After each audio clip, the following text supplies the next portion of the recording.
Hello, and welcome to another one of these videos. So, I guess contrary to popular belief, I am in fact still alive, and as usual, when a new tier releases, I'll be going over the new timeline reminders features.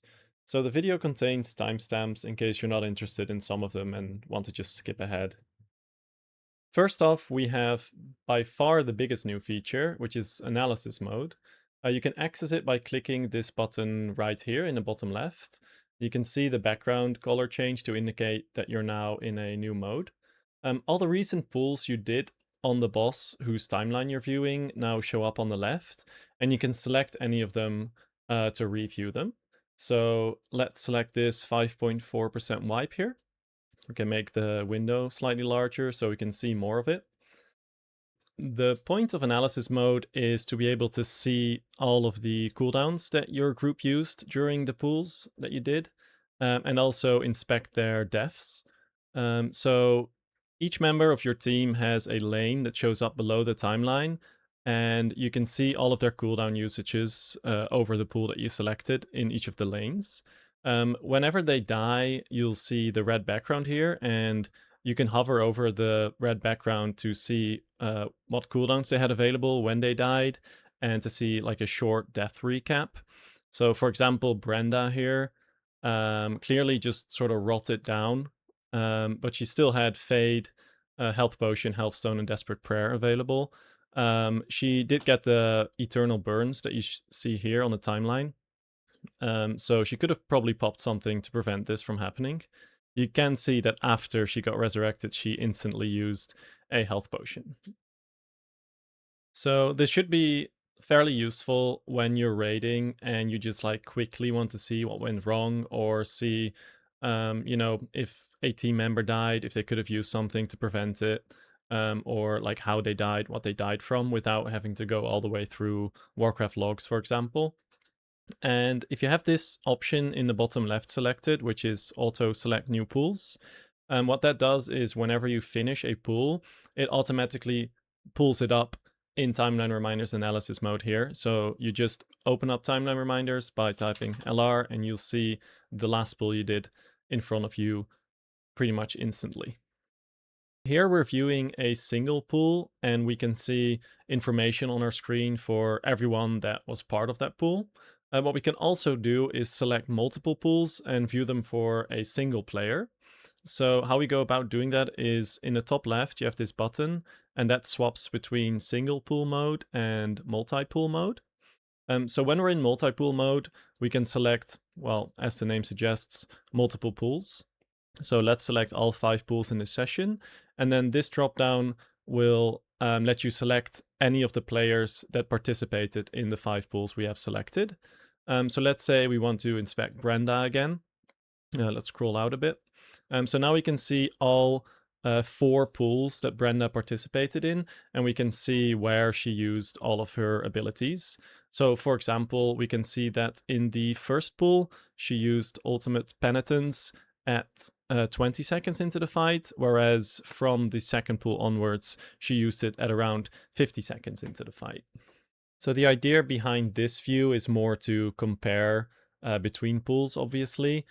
So maybe during a raid, you'll have yourself selected in this dropdown, and after every pool, you can just quickly pull this up to see if you used your cooldowns correctly, or if you did something different from the times before, or maybe you have the goal for yourself to use Fade as much as possible. You can see, maybe Brenda had that goal and finally managed to use Fade once during this pool. You can just sort of review what you did. And if you died, like right here, you can see what you died to, if maybe you could have used something, etc.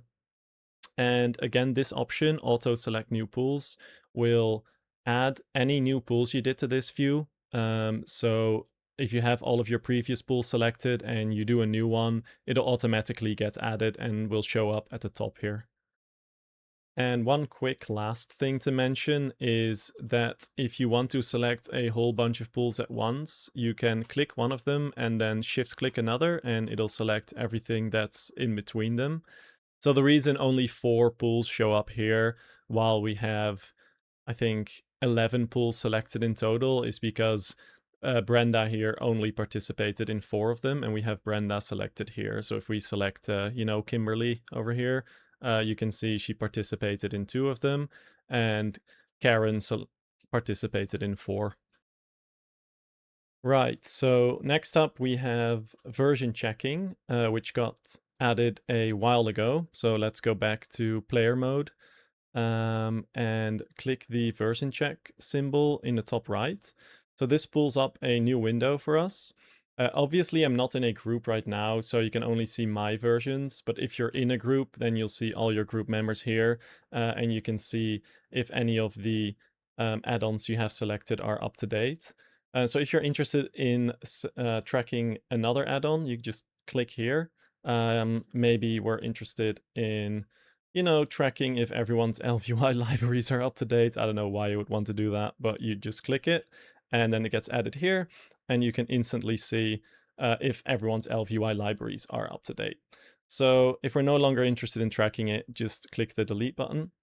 And maybe we want to check the Void Spire bigwigs bit, but the name is too long to view it here, so we can click the rename button, and maybe we call it Bigwigs Void Spire, and there you go. So it's fairly customizable, and you can just set it up however you want, and just with a single click of a button, you can see everyone's versions very easily. Right, so you might have it set up like this.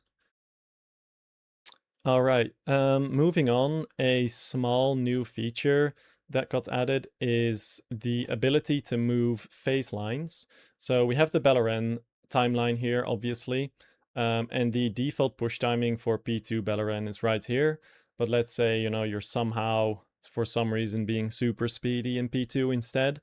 You can now drag and hold this line, and you can move it back to where you are intending to phase.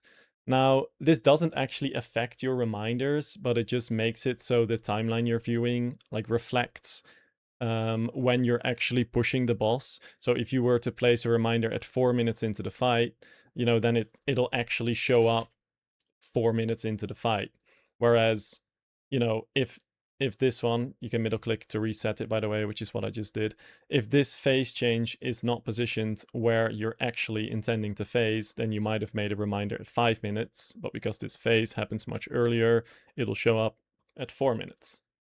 So, and yeah, so this is saved between profiles. So if you're like a super, you have a super speed run in your guild and you're phasing super early, you're doing first phase, you're killing it in the first egg phase and you're phasing right here or something, you just make a, you make a profile that is speedy, and then maybe you're doing an alt run and you have another reminder profile that is slowy, and this one has regular phase transition timings.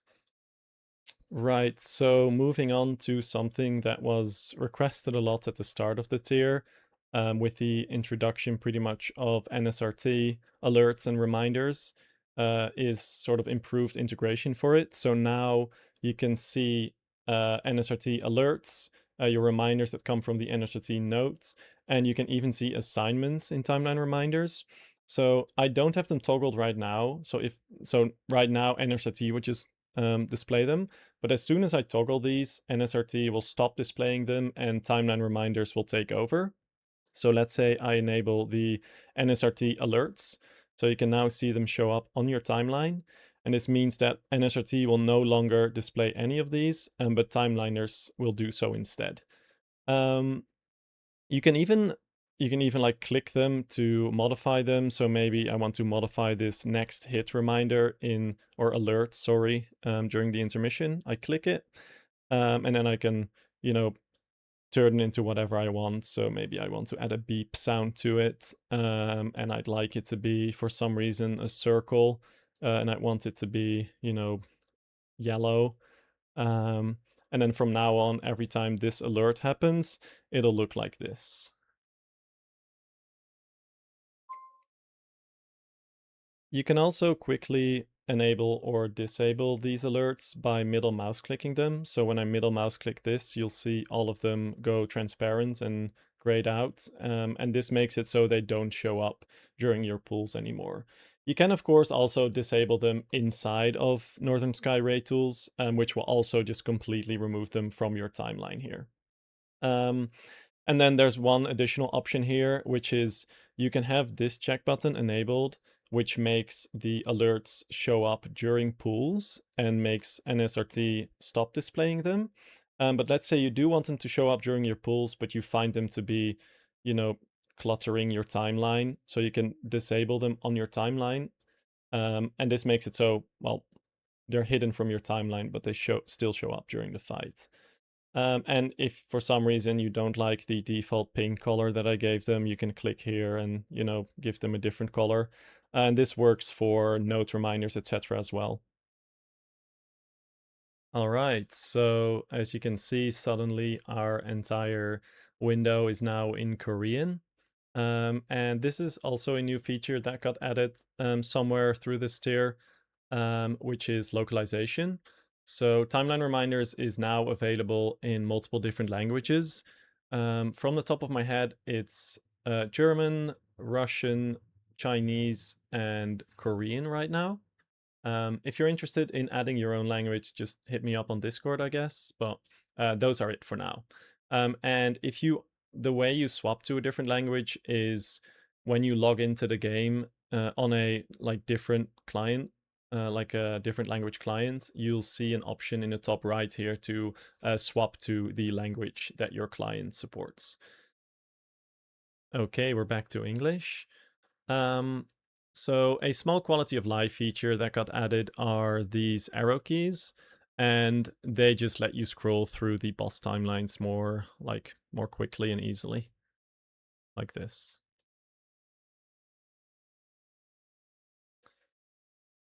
So another feature that got added has to do with templates. And if you're not sure what templates are, I'd recommend watching the starter guide on Timeline Reminders, because that goes into it, pretty thoroughly.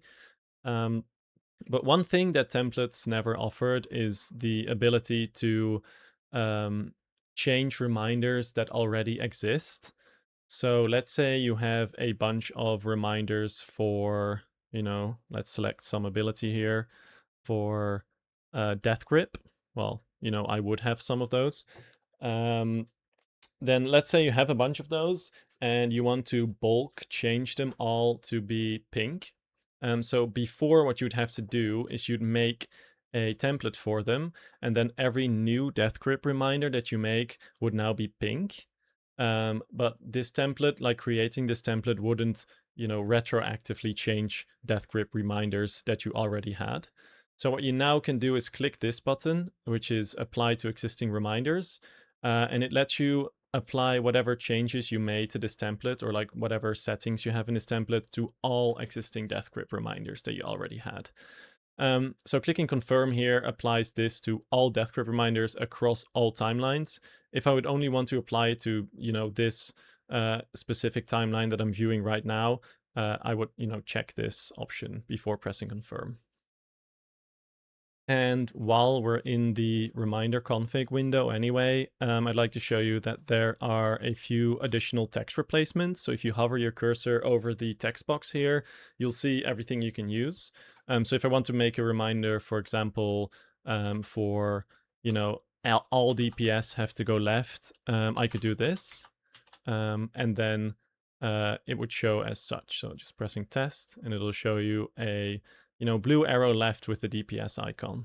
And this obviously works for, tanks, healers, going right, etc. as well. Right, so one additional, maybe niche feature that some of you might enjoy is that you can now make reminders with 0 duration, but you can give them some linger time. What linger does is it'll keep reminders on your screen after the duration is finished. So what this does is it'll make this reminder show up where this line is, and then it'll just show it for 4 seconds. But since it doesn't have a duration, it won't show like a countdown. So it's more of an alert type reminder. So let's say for some reason for the null beam, you want all of your DPS players to move left. So let's simulate the timeline from here. So we'll click simulate. You'll see as soon as this green line reaches this reminder, it'll tell all of your DPS players to go left for 4 seconds, and then it disappears. Okay, getting to the end of the new features, we have some additional nickname support. So top of my head, what got added since the start of this tier is obviously Ellesmere UI. We have Midnight Simple Unit Frames. I think maybe Cell and Grid got added, and Danders. So pretty much I think all of the popular unit frame add-ons are here. If there's anything you use that's like reasonably popular that's not on this list, just feel free to DM me and, I might add it.